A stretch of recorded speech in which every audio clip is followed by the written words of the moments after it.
Good morning, everyone. Jen Tozser, your portfolio manager, here to talk about financial stress and how to manage it. Now, this is a really interesting topic for me, and I think if I'm not careful, I could probably stand here and talk to you for about 3 hours. So I'm just going to try and really condense it into things that are manageable and why it occurs. So how I'm going to define financial stress or stress in general is when you have something unexpected happen to you and you're not prepared for it. So let's talk about the first one. The first one is you've got a budget and you're trying to execute your budget and you don't have enough money at the end of the month. That's a financial stress. So I'm going to come back and say, well, let's look at that budget. Was it unrealistic, right? Did you have your budget down to the final penny? Did you think you were going to spend $50 on groceries and you spent $55? Or you're going to spend $35 on gas and you spend $80? There has to be some wiggle room in your budget. But more often than not, those fixed costs aren't really the issue.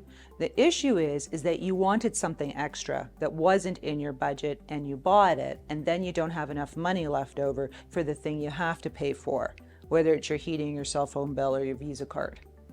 Now, in that scenario, just so you know, there's a great rule of thumb about buying stuff, and that out of every 3 times you decide you want to buy an item, you should say no twice. If you start to make that habit, you'll actually get more satisfaction out of what you bought. And as far as purchasing small items is concerned, if 2 people go on the same vacation, Bob and Sue, and the vacation costs the same amount of money, 10 grand, the person who actually saves the money in advance for that vacation or for that large item has more fun and less stress than the person who has to pay for it once it's over. So even though everything in that scenario is the same, you can actually remove financial stress from your life by saving for items in advance. Okay, so that's the first one. The second one I want to talk about is when you're going to make a big purchase and you're thinking about something large that you want to acquire. And for most people, the largest acquisition they're going to make is a house.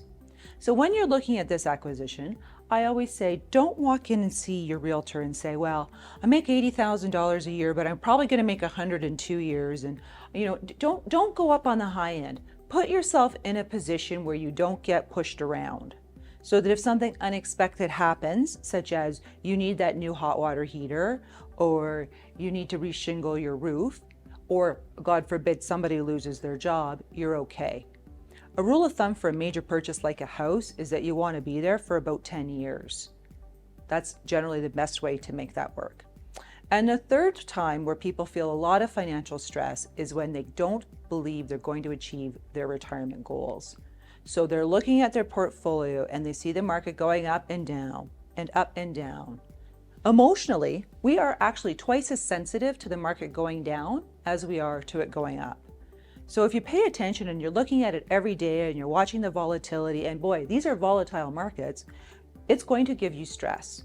What relieves that stress is having a plan and knowing where you are in relation to your plan. It doesn't matter what advisor you work with, they're going to tell you there will be ups and downs in the stock market. So you want to just sit back and reevaluate and take that pressure away from yourself and put it on to someone else, where you just check in and make sure you're on your program. So I hope that's helpful to you. If you have any questions, please give me a call.